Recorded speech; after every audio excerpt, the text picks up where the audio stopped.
So let's talk about escorting. So you wrote about escorting in your blog post. Escorting was good for me. Mm. How did you get into escorting? I was working at I quit camming because I was burned out and I was like trying to work at a friend's startup and it was hard for me. It's difficult for me to work on projects that are not my projects. And so I was like, okay, fuck it. Like, I want to go back to sex work. I want to make more money, but I don't want to cam anymore because I'm burned out. So I'm like, well, let's try. I had a friend who was an escort. I'm like, let's try that. And so we had a call. She like outlined the basics for me. And then I put up some ads and started working.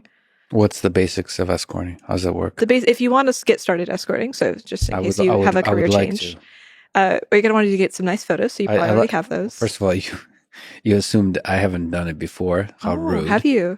Yeah. Well, recreation, I would like to do it professionally, I suppose. So if I wanted to do it, if I really want to step up my game, how would I do it? Yeah, well, you got the whole tutorial. Recreational escorting is just okay. No, meaning like selling products on Etsy versus doing a startup. Yeah. Well, I mean, escorting is kind of all just selling products on Etsy. No, but selling a lot of products on Etsy. like high volume. You've like dabbled. Volume. Yeah. Yeah. Small handcrafted. It's small handcrafted artisan dolls. Yeah. Escorting. Versus mass manufacture. Okay, if you want to mass manufacture your escort. I just feel like I haven't been getting, I've been undervaluing my services and I would like to really step up. I think you could really just like grease some marketing gears and be charging. Yeah, I mean, it's just some of this is marketing. So like I guess I want to know, is it similar to camming in that way? Like, is it, you're basically advertising yourself and you're, like the marketing, all the creativity that you mentioned before, all of that? Yeah, I found escorting to be pretty easy because escorting is not like highly competitive. For example, camming is highly competitive because like the thing that I outlined before, the amount of money that you make determines your ranking. And you can also go and see other girls. You can see what they're doing. So if a girl figures out an incredible strategy for making money, it's like 2 seconds before that strategy proliferates into everybody else. So it's very fast paced and like really tough. With escorting, you don't get to see what other girls are doing. You can look at their websites, but like you don't know what they're doing with clients at all. You can look at their rates, but you don't know what their volume is. So you don't actually know what is successful and what isn't very much. So I think there's much less like evolution of marketing through this process. And so I came in with like my aggressive marketing skills for being a cam girl. I think that really helped. I did very well as an escort. I just came in and like made a fantastic website. I knew how to do the ads right. And what was the finding people? I guess it's also like finding the right kind of customer. Yeah. The right kind of client. I got like in a lot of trouble for this recently in the sex worker sphere because I said that if you raise prices, you're more likely to encounter clients that aren't going to abuse you. Like it's safer. Yeah. They did not. They said that I was being classist, implying that poor people are more violent. But to be fair, if you're a guy and you want to be violent towards a woman, you're probably not going to be paying her a lot of money. You're probably going to you're the kind of person likely who's going to haggle a lot because you don't respect her. Yeah. But anyway, that aside, it's a little pet peeve for me. Yeah, I started charging $800 an hour and then pretty rapidly raised it to $1,200 and then a while after that raised it to $1,400. Well, the interesting thing you mentioned in my extensive research, you used to do $1,200 to $1,400 an hour, and then you said that you're thinking of jumping back in at a rate of $2,400 the first hour. Yeah, and I think $900 each successive hour. That's interesting. That's like that. I mean, to me, that's really interesting. Like why? It's like why a lot in the first hour. Yeah. Oh, it's just because it's like depends on how you want to incentivize like the amount of hours. So if you have to pay a lot for the first hour, but not very much for the successive, you're more likely to buy like a longer period of time. And usually, I find that clients who buy a longer period of time are nicer to you. Mm-hmm. I don't have like a great theory for why that is, but they're more likely to like take you to dinner and get to know you first. And I just enjoy that a lot more. I enjoy like knowing who I'm going to have sex with. Like a date, Yeah, so it's incentivize the long form date dynamic versus like not. That's really interesting. How does money change the dynamic? Just basic human dynamic of interacting for free versus for money. Like I think about that a lot because like just talking to rich people, it's like you usually get paid for your time. and you're doing this for free. Like what? Like what's the difference? Is there a difference really, or no? A bit, yeah. So it depends a lot. So when I was doing it full time, it was my only source of income. It changed quite a lot because I was really incentivized to have repeat customers. So I'm like, okay, if my primary interaction with you is to like have you hire me again, I will do whatever that takes to make that happen.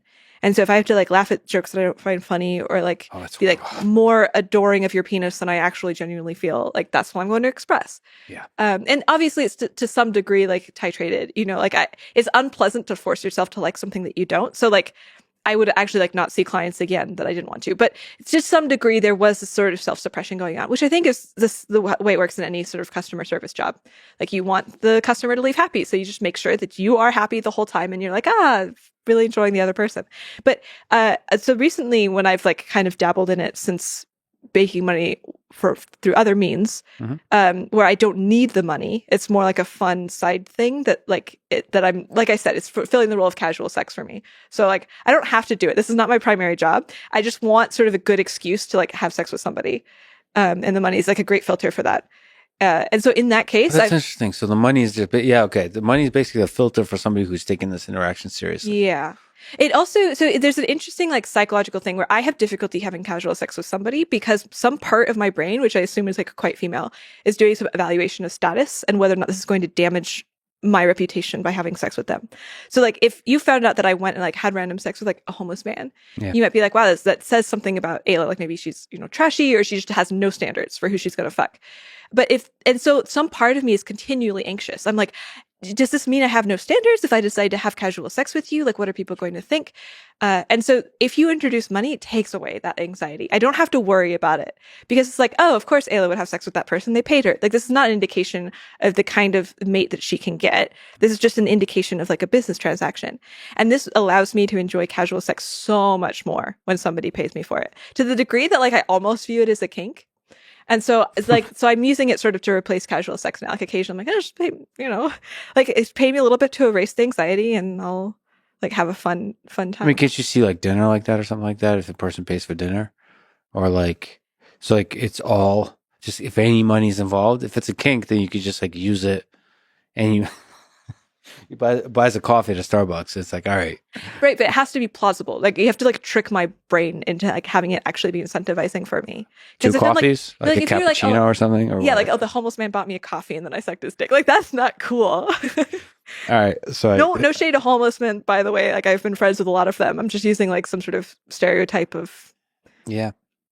Right now. So like it has to be plausible where you could trick your mind. Interesting. Yeah. I mean, yeah. And so that's different. So now in this sort of frame, I am still like, I'm accepting money, but still much more expressive of my actual preferences. So like before when I would start escorting full time, I was suppressive. And now I'm like, fuck it. Like I'm doing this for me. So we're going to make sure that I have a good time. And so I'm much more demanding. And then you're having more fun because you're not pretending, exactly. like laughing at a joke or something like that. That sounds terrible. Sounds like, I mean, but it's also like social. I mean, I guess I would I do that? Like when you first meet people, like strangers and so on, there's some aspect of like niceties, but like, I don't know, intimacy, like real intimacy requires like getting past the niceties. Like laughing at somebody's joke when it's not funny feels like anti-intimacy. Yeah, but I laugh at so many jokes automatically. Even it's interesting because like I don't mean to. I'm not trying to be fake. But like if I'm in a group of people and somebody makes a joke and everybody laughs, I laugh even before I'm checking within myself. Like, do I genuinely enjoy this joke? Yeah. So it's like I don't know, like the degree that I am sort of just like a result of social programming in all cases. Sure. That like when I'm with a client back when I was doing it full time, like it doesn't feel significantly different. It just felt like a different version of myself. Yeah, that's true. Yeah, to that degree, to the degree you don't feel like you're going against your nature. Yeah. Yeah, it was very rare that I actually felt like I was going against my nature. What about the market of how much to charge? So 2,400, like how transparent is that market? Is there like a market? Like how much can you sell when you're charging that much? Yeah, no, like what are the competitors? Like if this like what are you distinctly what, because you said it's a lot of it is a bit more shrouded in mystery. Like it's a more confidential. Like, do you have some transparency to the market, what the competitors are? I did a survey of escorts. It's only like 130. I'm trying to remember. And the median was around like $300, I think, an hour. Oh wow. Something like that, with a very long tail at the top end.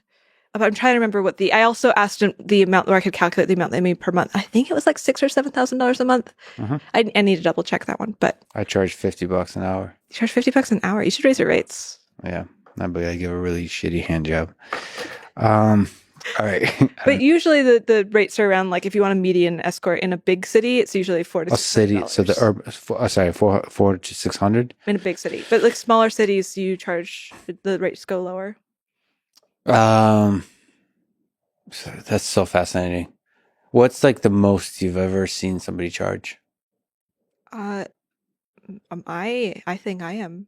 You're like But at this point, it's because I'm post work. Like I can just put it in an insane number. does the fact that you're sort of like a sexuality expert, like a researcher and so on, like your mind is fascinating as well, and you're a bit of a celebrity. Does that play into it? Yeah. Or do you feel the celebrity now, like when you're with people? Yeah, absolutely. Usually, if people are interested in hanging out with me, it's because of that. But that's different. Like, I think besides the fun part, like this is a kink as opposed to this is a job. Like with this is a job, usually the high end is closer to $2,000 an hour, like the very high end.